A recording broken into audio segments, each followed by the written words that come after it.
I was just listening to a TikTok. Yeah. The TikTok is this woman sharing her voicemails on her work phone.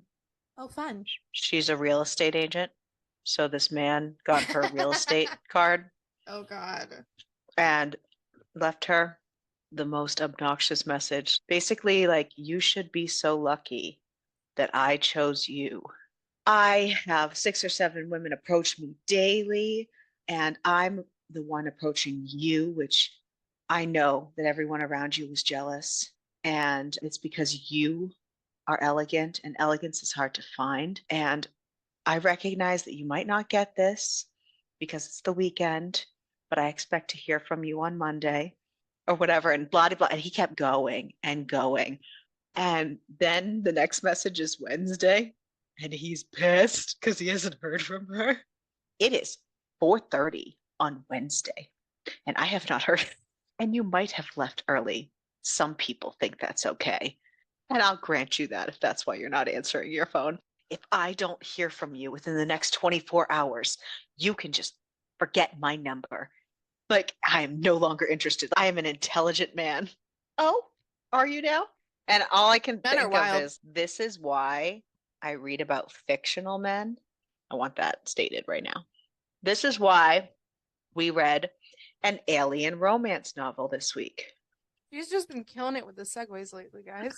Sometimes when they make literally zero sense. Because not only were these men fictional, they were But not they were real. also snakes. And I would rather be with some weirdly possessive, rapey snake man than deal with that phone call You of that can't real say man. rapey snake man while I'm taking a drink. This is very hot tea, Take a by the drink, way. take a drink. Oh, it's past Halloween. Sorry. Happy November. Happy November. This is our intro to what we are going to refer to as Double Stuffed November. This was not a double stuffed book, but our specials will be. So you're welcome. Oh, Our specials are going to be double stuffed this month. This week, we dove into the fictional snake world of the Naga Brides this week. This week, and by this week, I mean today. Today, we read Viper by Naomi Lucas. Because while we give you guys an entire week to read these books, we are heathens and decide to read it the day we're supposed to record it. Oops. Listen, it's been a really rough week for both of It us. has been a really rough week.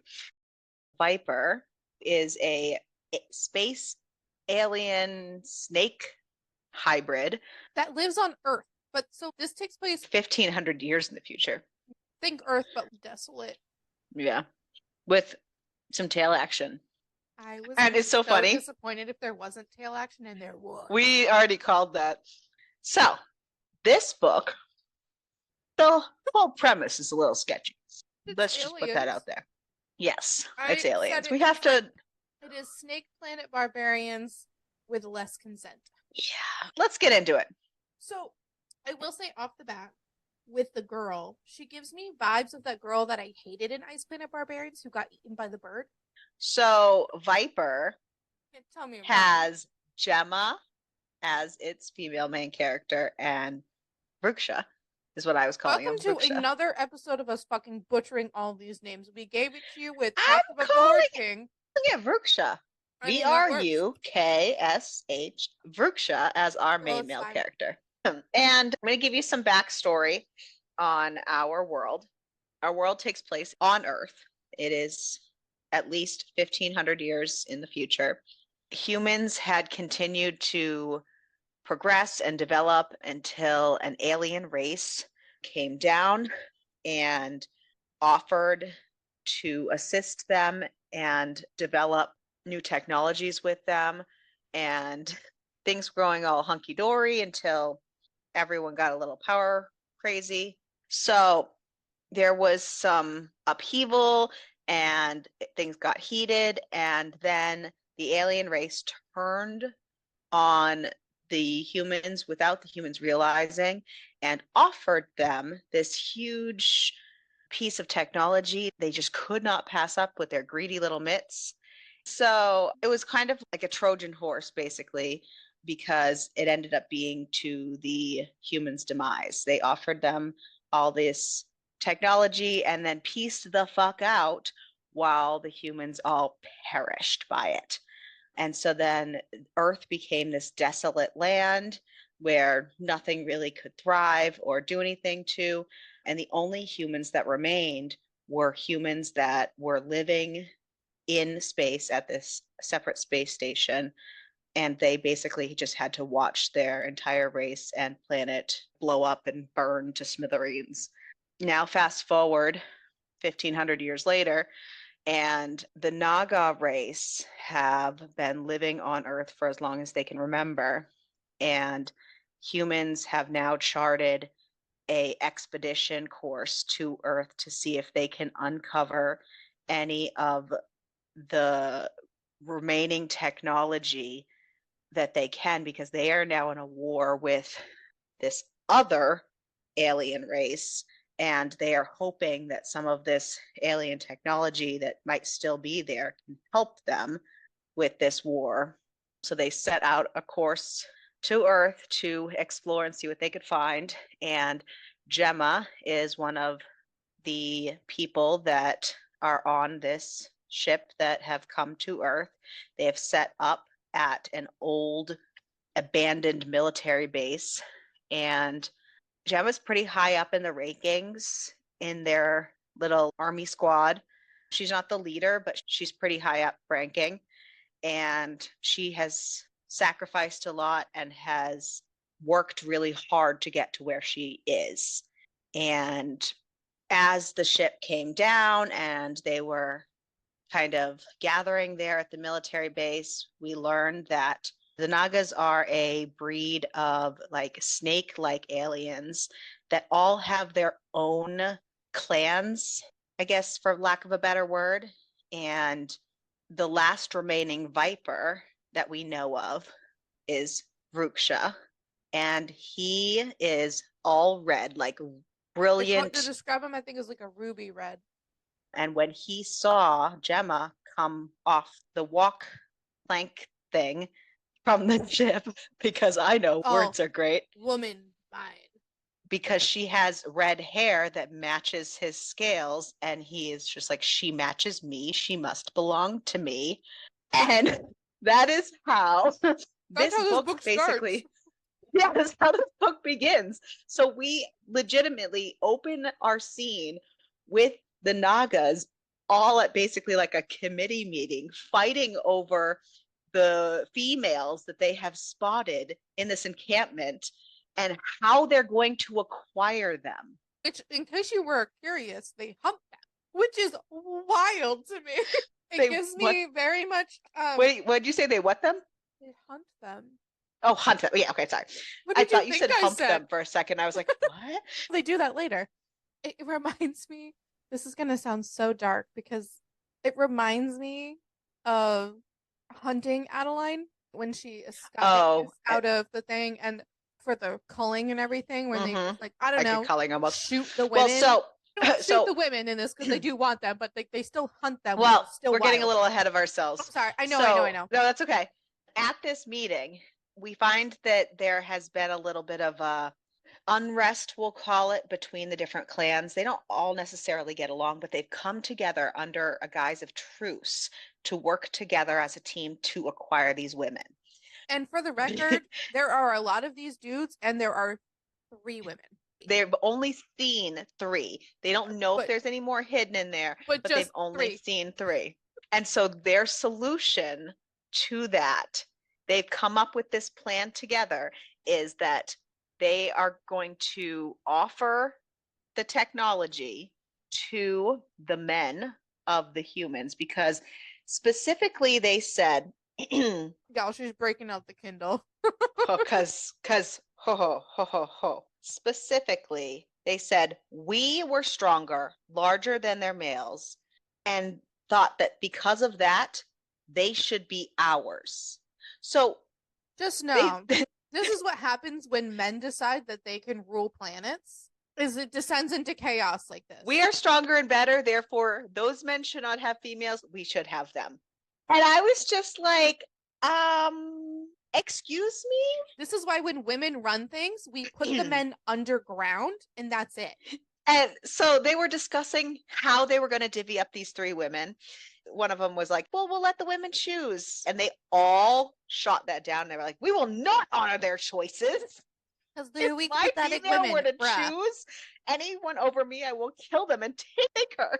So they have decided by all this conversation that the only fair solution is to offer the technology to the humans in exchange for the women. And once they have the women, they're going to set them free in the forest and hunt them. And whoever catches them wins them.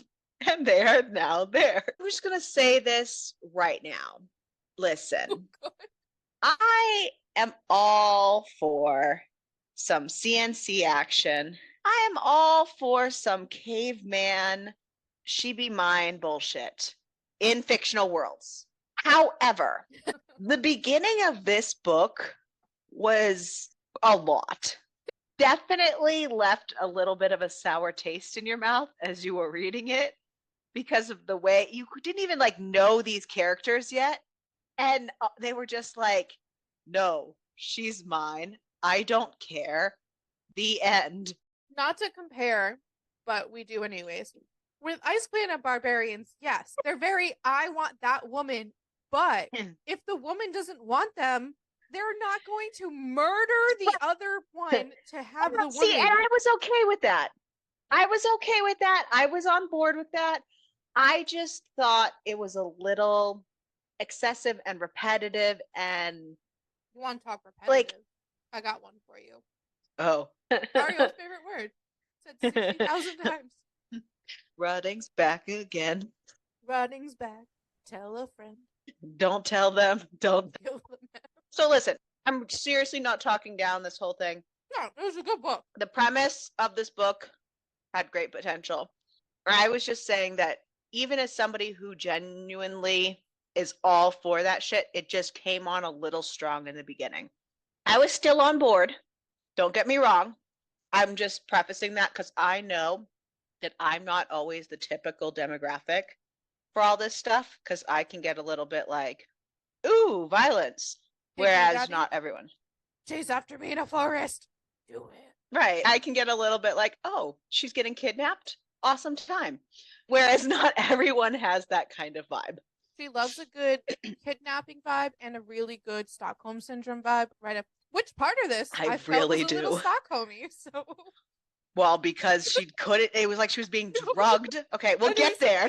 Like, good lord, she was like drugged the whole time. Anyways, on dick. No, the scent, know, the pheromones. I was just yeah, that too. Anyways, with the premise of dick, there you go. Is that better for you? So, with that plan in place, they go to the exchange for the women. Now, we meet Gemma.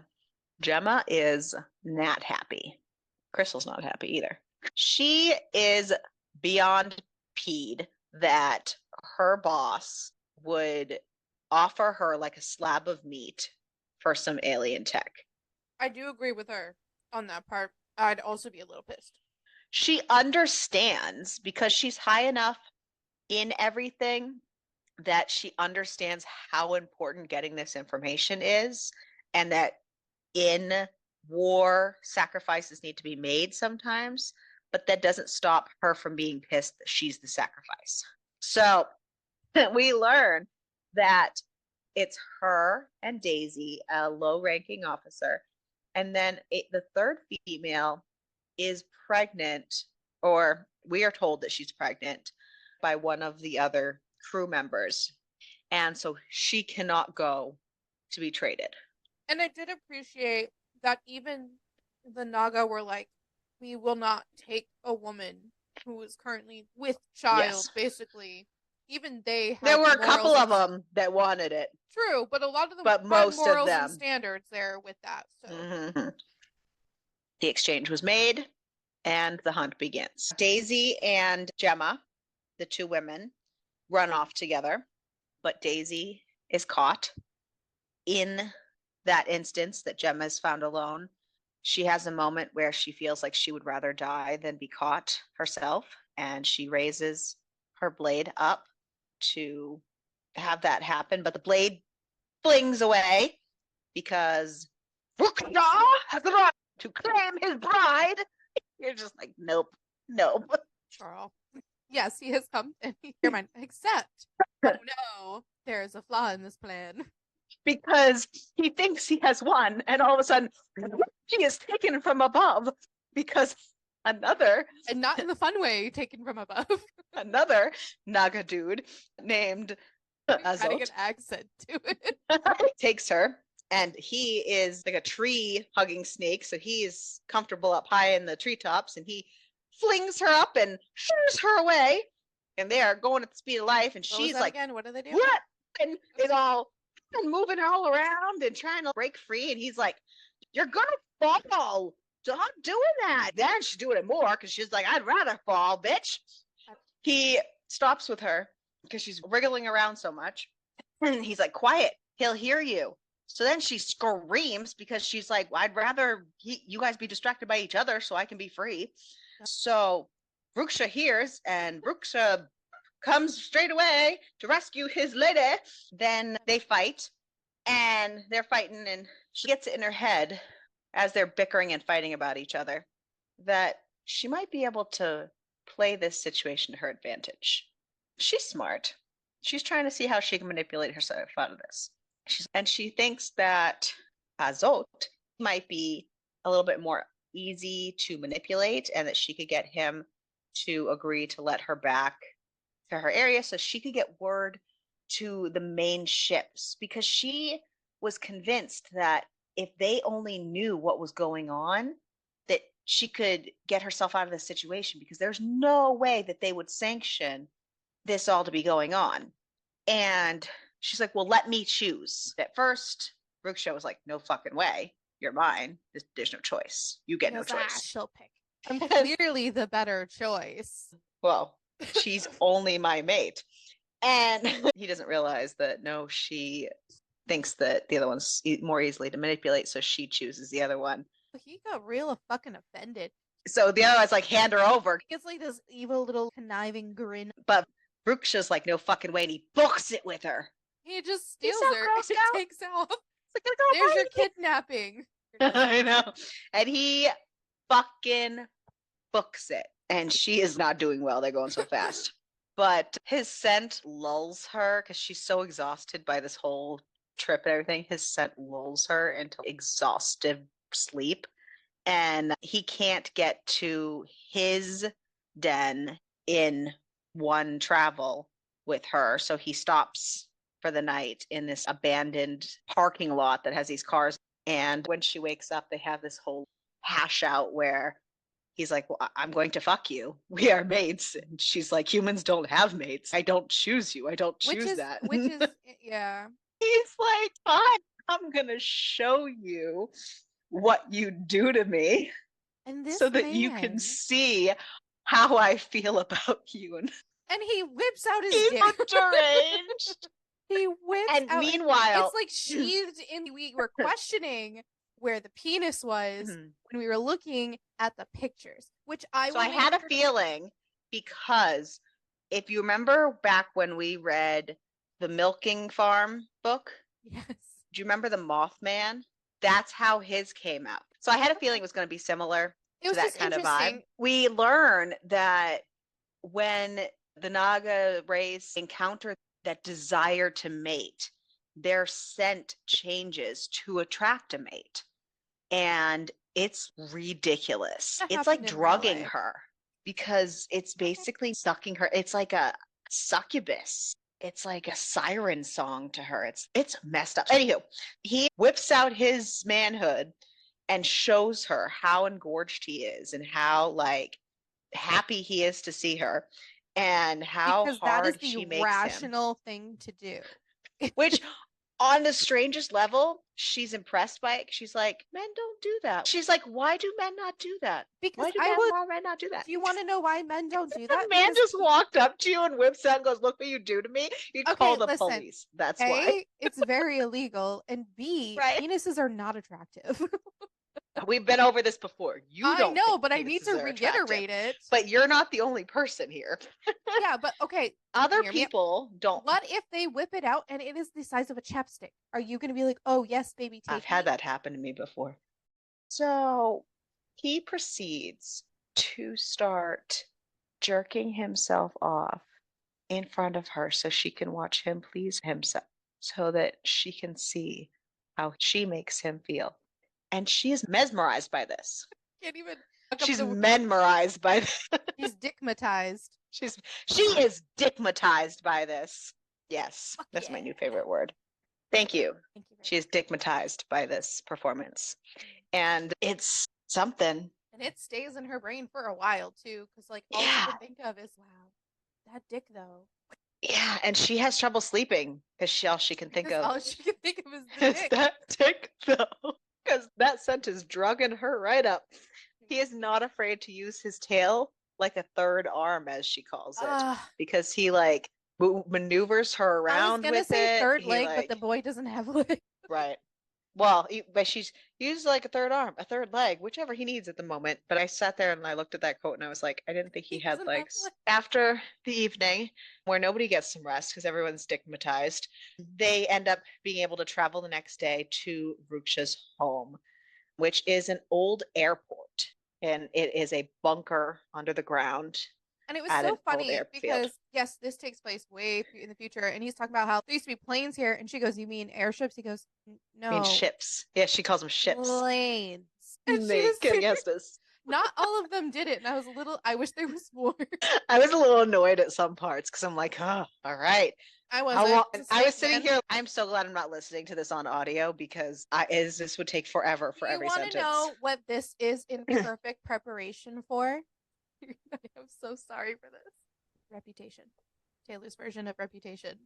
Because her whole thing around Reputation was snakes. And this is a preparation for that deal without snakes. It's really stretching it, but there you go. No, stretching.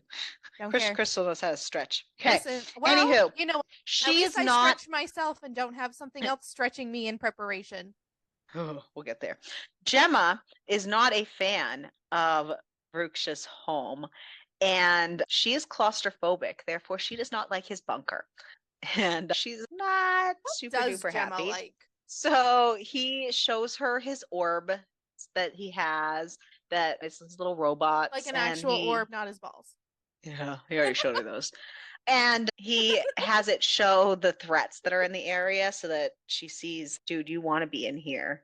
It's not good out there. Yeah, so a lot of Gemma, and part of the issue that I had, even just leading up to pretty much every part of her personality, was how I understand that she does communications. I understand that she's high up and she's smart, but she does not know everything. And when shit pops up, she goes, "That's no." And I don't know. I didn't like her attitude and how she just Problem with her she just necessarily, she but just came across as like a know-it-all, even though she really didn't know everything, and it really bugged me a lot. yeah, I don't think I Like had that, everything to much do of with an her opinion. personality. Yeah, I don't know. I don't think I had too much of an opinion either way on her in this one. It just her It just know-it-allness that really bothered Yeah. me, and he even calls her out on it at one point, and he goes, "You say you know things, but you don't know everything going I had other on Earth." problems, but that was like, I mean, not That was a big on one my for me priority because list. it was just because he lives on this planet. He knows all of these things. So questioning the things he's saying as if you know this when you literally don't live here, I'm like, bitch, shut the fuck up. And I did like that he did call her out on it at one point, and I was like, good for you. Because fuck her. Well, he also doesn't think she should have any opinions or He has his own problems. He's got his own other list of red flags in. As much as red is my favorite color, mine is morally gray. I know it is. So she sees that he has all this technology in his little bunker, and that prompts her to ask if he has any of the tech that they are looking for, her crew that they originally came for. And he says yes. And she says, can I see it? And he's like, well, only if I can see you. And he literally bargains technology to see her naked body. Well, okay, he actually kind of just really wanted to bang her, but Well, like not only that that, wasn't gonna but fly. he was worried that she kept hiding herself because she was injured. Okay, so he was concerned, but boobies. It was a twofer. He wanted There's, to see you her know what? naked, There's your double and stuff. You get a twofer, which is I was him waiting being for the tail to get in on there and do some double stuff, but that did not happen. So no, but sorry. he did utilize the tail, which was great. So they have the exchange, and because they're both naked, Does he even wear clothes? I'm pretty sure. no, he thinks Okay. clothes are stupid. I mean, he's a snake. Right. And he thinks the fact that she wears clothes He'd are be in a stupid. sock, I think. Sure. Anyways, because they're both naked, the scent that is coming off of his body is just irresistible. And he takes quite advantage of that. And his tail just starts going to town, groping her basically.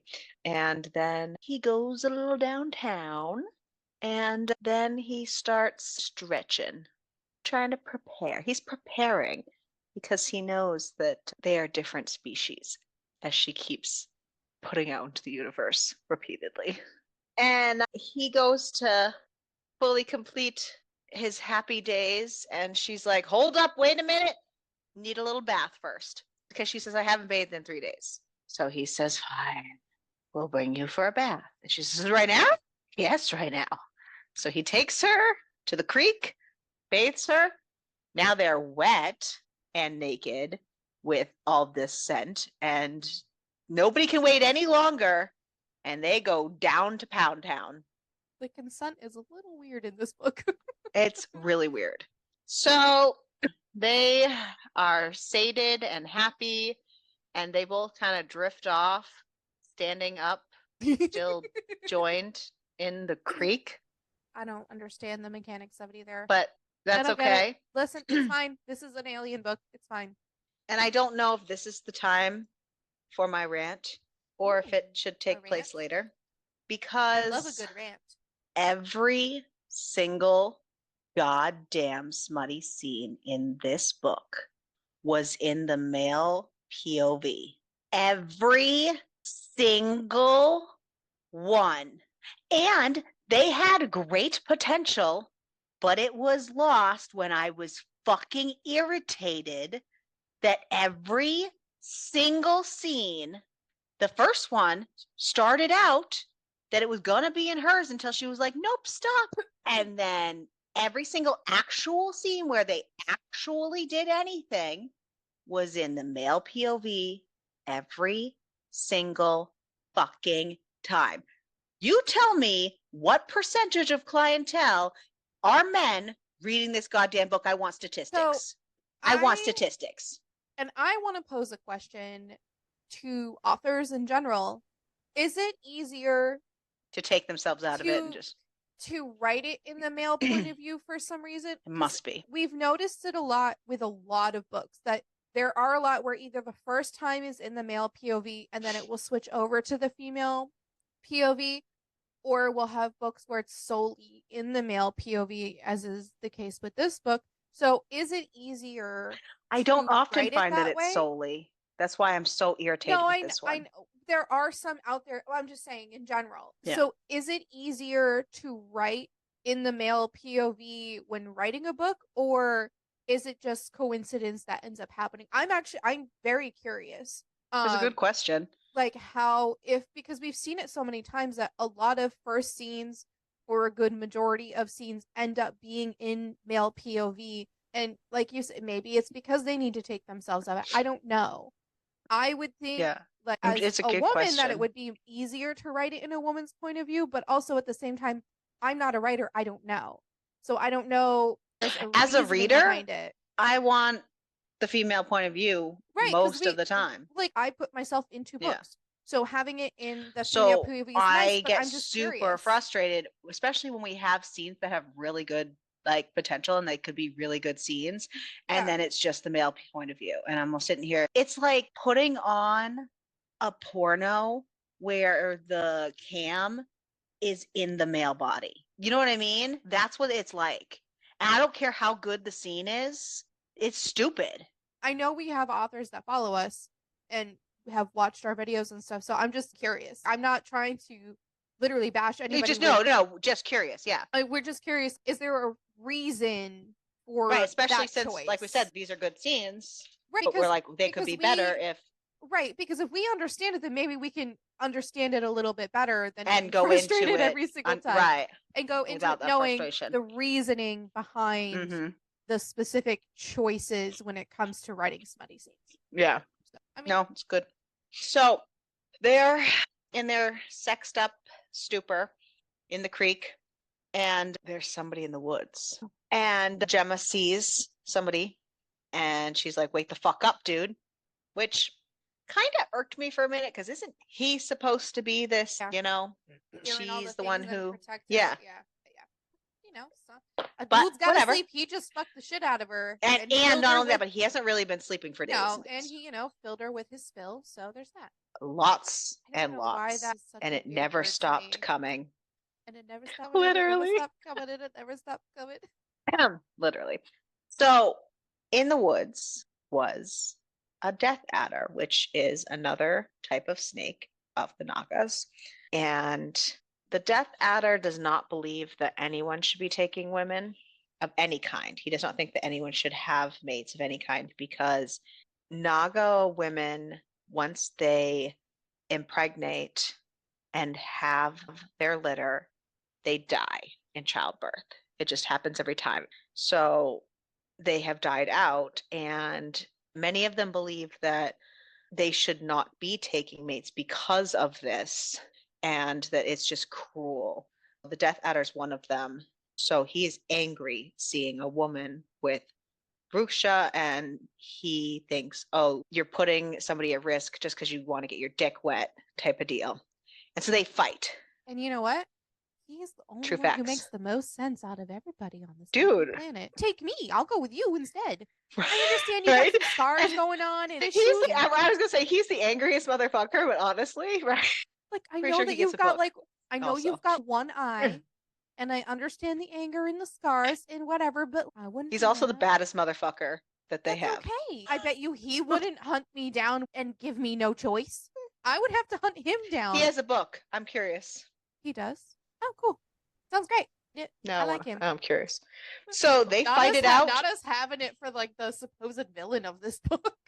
What does that mean about us? What does that say about us, Ariel? We are jaded. We're so fucked. Listen. So in this fight, Bruksha's trying to save Gemma and protect her in his own eyes, because he just sees the Death Adder as this just basically force of death. And he gets taken down by the Death Adder, whose name is Zalex. And not to be confused with Alex. That's what I'm calling him. Zalex? I don't know. I legitimately, I'm just being a peep rat. Bruksha yells to Gemma to run. So she fucking runs. And she runs and runs until she finds herself to a familiar setting, and it's the abandoned car where they stayed that night. So she stays there, basically, after all the adrenaline has worn off, like in pain because her feet are bleeding after running through all that, and she's torn up everywhere, and she's just sitting there kind of nursing her wounds. So in the morning, when she wakes up, she cannot walk. Her bloody feet are battered and not great. Bruksha has not come for her. She's worried that he's dead, and she doesn't know which direction to go in, but she does the best she can. She crawls until she finds a lake because she needs food and water, and she gets a fish there to eat and some water, and crawls back to the abandoned car and finds an orb floating by. And she knows about them because, Brooke showed her. Yeah. And she gets frustrated at first because the orb is dead. But we know, because Bruksha told us, that they just need to be charged by sunlight. But she doesn't know that. She thinks it's just dead technology. So she gets frustrated. And in goes all to her bed. wisdom, she does not know everything, guys. But she passes out and goes to bed because she spent the whole day crawling to the lake and crawling back. So then we find out where Vruksha's been this whole time. He's alive. Spoiler alert. Yay! He has been being held captive by the Death Adder. He wants information. He wants to know how he came by a female. He didn't just outright kill him because he wants to know stuff.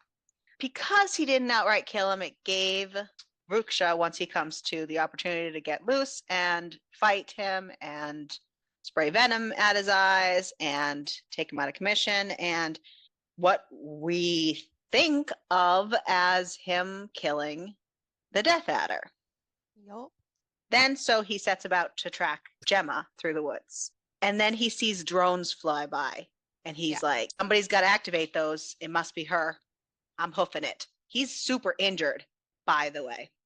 So Gemma woke up with her orb working, but she also has a problem because there's lots of pigs, which she did not believe Ruksha when he said that they were threats, because she's like, they're just pigs. But here on this planet, they are threats. They will eat you. Yeah, they will. Right in the And face. so she's finding that out. She is basically backed into this corner by this cliff with all these pigs, and she's climbed up, and they're smart pigs, like they're stacking on top of each other to try to get her. It's like Angry Birds with the pigs. They're stacked on top of each other. It is some weird descriptive thing going on. I don't even know. But so she has this orb now that's working, and she asks it. She's like, "Can you help me? I need help." And Tell it me says, where to go. "Sending help," I know. which cool beans. I want one of these. And then all of a sudden, all these drones come in, and there's gunfire. Sorry. And all the gunfire takes out all the pigs. Miraculously, all and the pigs, man. Oh no. Right behind the drones and the gunfire is and he takes her off the ledge. She passes out on the way home, and he has her now. They're safe. He's had her from the very beginning. Or so he thought. So he thinks, just eternally. It's that one-track mind man. So he has her home. Listen. He's tending. He is Ken. His job is Snake. To her wounds. Tending to her wounds. Tending to her wounds. He's sad. He's a sad boy. Because she's hurt. She shouldn't have gotten hurt. He shouldn't have brought her out. He's just feeling really sad. He's very self-loathing. Very self-loathing moment. And he keeps tending her, and he's sad, and she has a conversation with him, try to explain to him, I would have chosen you had I known that it would have been like this. Which is not the right thing to say. And explaining why it wasn't a slight against him, her choice, because he's really been taking that to heart this whole time, that she didn't choose him. Yeah, but now she just made it worse, though. Yeah, so then he takes her again in his point of view, because, So when she's feeling up to walking again, after they've had quite a few conversations about the different things, and once again, Crystal is irritated because she is questioning his knowledge of everything, and he's explaining to her on the planet. Well, he's explaining to her that he sees it on the screens, and she's kind of like, what are you talking about? So he takes her to the screens, and he takes her in these underground tunnels to this old security room that has all these security feeds from around the whole area that they're in. And he can even rewind like way back when and everything. And he shows her like the last moments before the humans were destroyed the first time and everything. And it's a lot of devastating stuff to see. Yeah. And she explains to him why the humans need that alien tech so much, because she doesn't want that to happen again. And he's basically like, no, nothing's going to harm you. Nothing's going to harm us. You are not leaving me. Because she's basically like, I'm sorry. I know that you're sad right now, but I do have to leave, kind of thing. She can't handle any more of the devastation on the screen, and she asks him to shut that off. And it goes back to the now screen, which shows like what's going on now. And she sees the familiar skiff that they use on the screen hovering funny. And she's like, it's not going to make it. It's not going to make it at the trajectory it's going and the course to get through the atmosphere like it's trying to go and everything.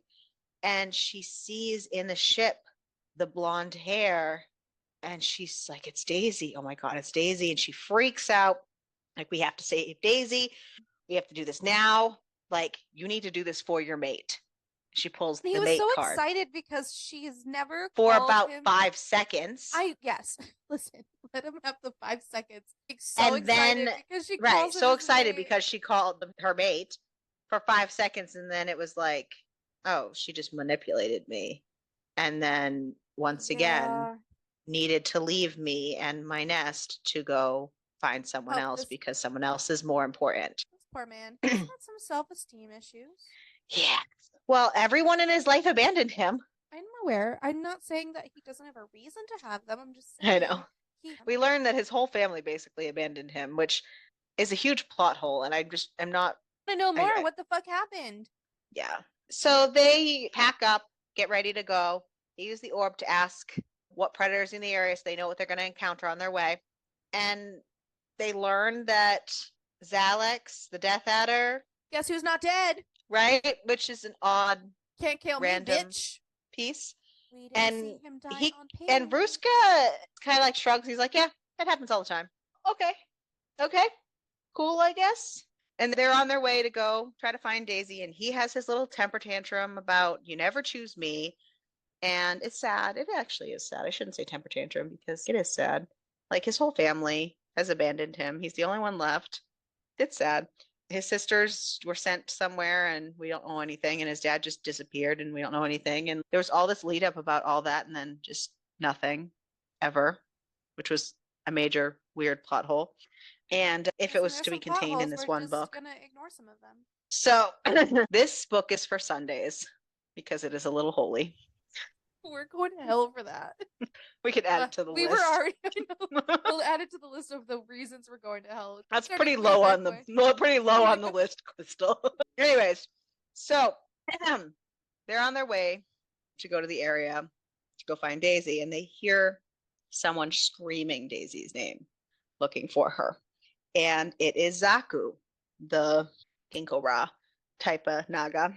And then they see Azot spring through the trees, and he's looking for Zaku, and he has found Daisy.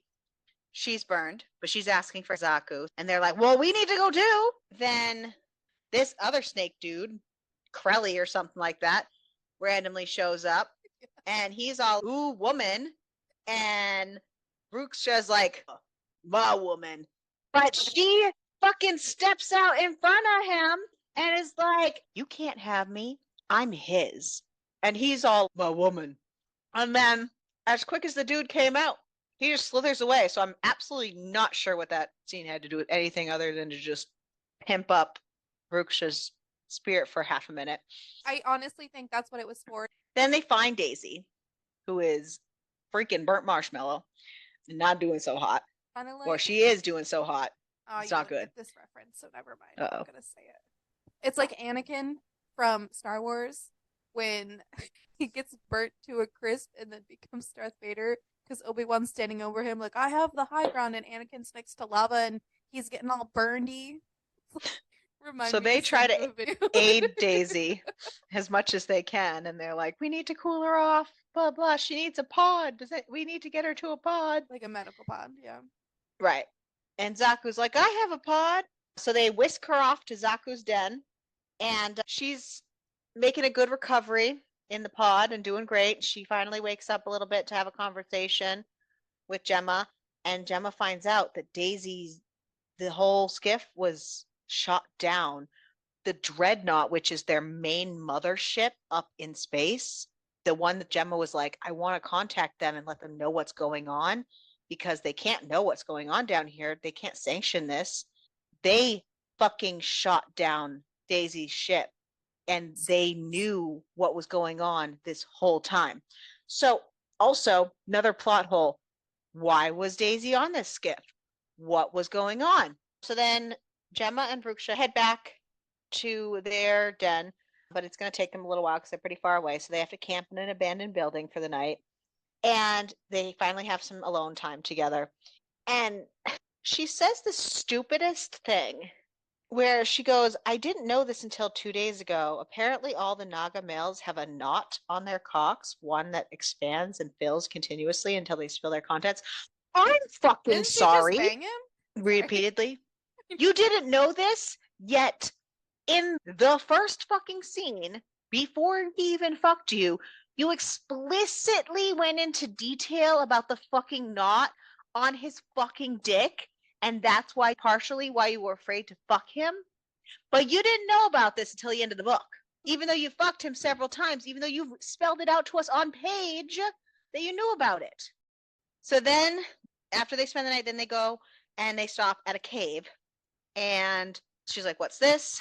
And it's him showcasing all the alien tech that he knows about to her because he's like, no secrets, we're a team now, blah, blah, blah.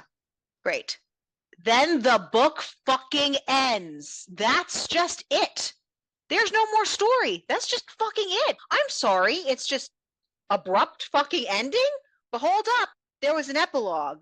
And that epilogue is 2 weeks later, not way later, where we could find out if actually impregnating her would kill her. No, why would we want to know that since that was what half the story was fucking about? Why would we want to know that?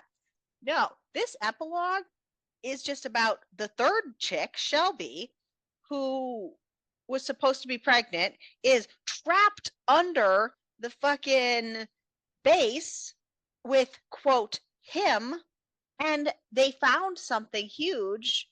Yeah, she probably did find something huge. They heard it on the radio transmission. That's this whole epilogue. So we got none of our answers. We got nothing. It's just stopped. Dude, I was okay. This book. Ariel is really angry right now.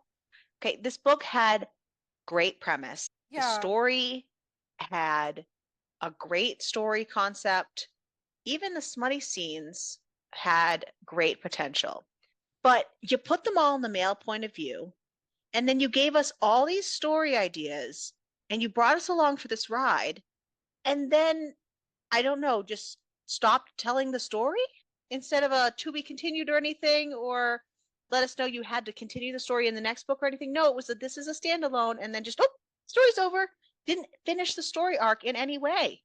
I didn't feel like we got an end. Am I wrong? Did I read it funky? No, I also agree. I think it's more so just trying to lead into more books so you continue the series. So, and I get totally get that. And again, I don't like comparing books, but I'm going to.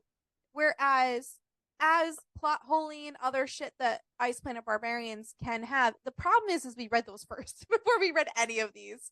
And they have a good standard, but they do end not abruptly. So they do have that background story going, right? And you understand that, but they each have their own singular story in their standalone book. Exactly. And then, yes, I didn't feel like this one did. No, and that's what I was trying to get at. And I agree that I wish that there was more resolution for things and understanding things. And I understand wanting to move on to other stories and other books and kind of integrate all of them, but you can integrate a world into separate books without leaving breadcrumbs in. I said breadcrumbs. I know. There's a lot of cum in this book. I was so trying to go past it, but I knew you were going to catch it. I saw your face. And instead of resolving a lot of the main story, to not resolve it and have it potentially continue in the next book, but potentially also not. So we don't know what the next book has, if it'll fix some of whatever we missed or whatever was not in this book. But, you know, I would read it. I would continue reading the series because I want to know more about these snake people, mostly because I want to know the King Cobra whole situation with Daisy. I want to know all of that. That shit is, but I also want to read the fourth book or the game. So, you know, it's just, I do want to read it and I do want to continue reading it. Obviously, please don't. Yeah, it's not a bad book. No, it's good. It's just I just get frustrated when I'm excited to read it because it has all of those good things, and then it falls a little flat. Yeah, when you're looking for that. That's all. Who was your favorite character? Bruksha? No. Oh, the Viper dude. What's it called? The Death Adder. Death Adder. You know what? Since this was kind of a yeah, the Death Adder. Yep. He was probably the villain and we're choosing him. I am. Okay, who was your least favorite? I know who your least favorite was. Hold on. You can talk about your least favorite while I try to figure out who mine My is. least favorite was Gemma, and I understand that it's a me thing. It's a me thing, and I just didn't like her personality. I don't know. I mean, I wasn't really even a huge fan of the main two characters, and I think it's just because I don't know. I don't know. Gemma though, Gemma, I just didn't like her. I don't have his name written down. I think it was Pete. I think it was Pete. I want to say he's my Pete, the shit least favorite cat. character because Yeah. he traded the women for alien tech that actually ended up being spare parts. What did Amazon rate this book? Amazon rates this a 4.2 and Goodreads is a 3.6. What did you rate it? So I ended up giving it 3 stars. I kind of went back and forth between 3.5 and 3 for a little while, but I ended up giving it 3 stars because to me, I felt like the story just abruptly ended and I didn't have proper resolution on many points of the story. I also, it's going to sound weird, but the story also felt rushed. Yeah. It just, the pacing was really just hurried. No, I agree that I feel like it felt really rushed, And which is gonna be an interesting. asshole, but the smutty scenes were all in the male point of view, and I just hated that. And for me, that just made me really mad. I'm sorry, but You're fine. So I actually also gave it a 3. So I also had issues with some of the plot holiness of some stuff where we didn't get a whole ton of information that I wish we had. Like they hinted towards some elaborate on some things yeah. that I wish they elaborated on. I wish that the tail was used more. So I feel like they used the tail a lot. I I know, think but they Crystal's didn't do just what greedy. Ariel, have you been greedy in the past with other sex scenes? Oh, Absolutely. absolutely. And you've openly admitted Absolutely. to it. Um, Absolutely. I didn't really jive with the female main character, and honestly, it's a me thing. It has nothing. If you like her, that's fine. For me, I just didn't like I her don't feel like I personality, and cared either way I because I think don't that, think I got enough. and I think that's what it is. I just didn't care about her. And the male POV thing, it didn't really bother me as much as it bothers you. But that didn't knock it down for me. It was just honestly, and I hate comparing because we've read now multiple books that have the similar vibe of the Ice Planet Barbarians. But I'm saying, like, I And understand. Crystal always brings it back to Ice I Planet listen. Well, Barbarians. we read Captive of the Horde King, which was Yet this. I'm still waiting for her to catch up with Ice Planet Barbarians so I that know I I'm can still a little continue behind. on. It's So okay. she needs to stop bringing up Ice Planet Barbarians until she catches up because the rest of us are waiting for her. Okay. Um. So we had Captive of the Horde King, which we dubbed Desert Planet Barbarians. We still compared it in the same thing because they feel similar. And again, with this one, it kind of Yeah. still feels similar. And I mean, I I'm really sure liked that one. it was really good. But so, Yeah. I don't like I comparing, but when but I you've liked read, the tail usage in this one oh better. yeah, no, I wish there was just more story. And I Mm. understand this is what a 300-page book, and I get it. It just But a we need story's a story. I read a book over the summer with Angie. I buddy read a book. It was a little series, cheated on and me. each I'm just kidding. you weren't interested. I know, I was just giving you shit. Ariel cheated on me. It was a little trilogy, and each book was like 40 to 50 pages each. There were little novellas of a trilogy. And seriously, book one of this trilogy, this like 50-page book, felt like it gave you everything you were looking for, like in 50 pages. And I've read quite a few novellas like that, that if you can make me feel like I'm reading a whole book in a novella, that is skill. So when you have an entire book and you can't make me feel like I'm reading an entire book, that's when I get frustrated because other people can sit here and do that in a novella. Mm-hmm. So it can be done. It can be done, and I've read, a few novellas are not the most common books. I know this from talking to an author that I read her novella and I loved it. I thought it was a fucking great novella. I read it for September. It's on my September list. But if written correctly, a novella can feel like a full book. Right. And I don't mean to keep talking about novellas, but we're saying this book that is slightly under 300 pages, so it is slightly on the shorter side, but I'm saying you had a whole book length Yeah. to give us this information. You know what I mean? Yeah. You got to cut something here or there. Yeah. It was still good. Like, It was still good. read it. So I feel like I sound like I'm complaining. It was good. I Yeah. loved the premise of it. I loved the whole concept and the art for it, top notch. Yes. Oh my. Had me right from the get-go wanting to read this book. And again, most of the scenes are great. I just wish I had more, I guess, which is saying something that the ideas were there and were great. What about your cucumber rating? Probably like a 5 or a 6.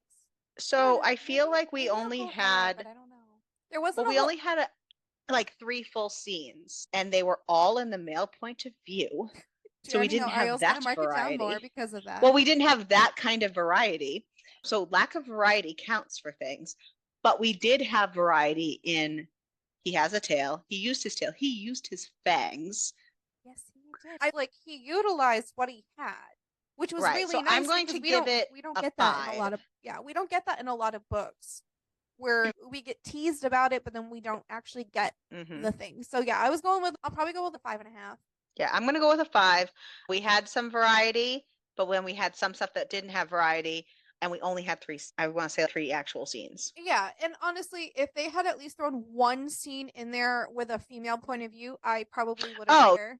yeah, because that gave that variety. Let me see what that tongue can do. Right? Right? Good Lord. Listen, you know what it is? Because I'm excited to see. we got spoiled with the forked tongue and Ghost. Yeah. So I'm excited to see what we're reading next week. yeah, I had a moment for a minute where I was like, "This is a special. We don't see what we do this week." I saw that whole thought process happen across your face in real time. Oh god.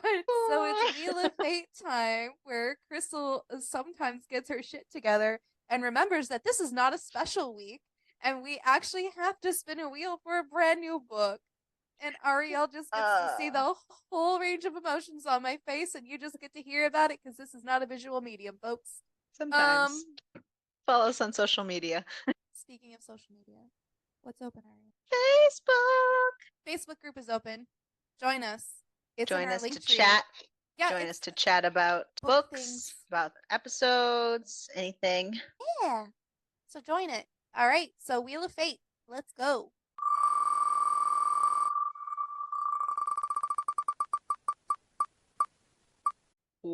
Oh boy. All right. Sucker. So this week we are going to be reading Sick Boys by Clarissa Wilde.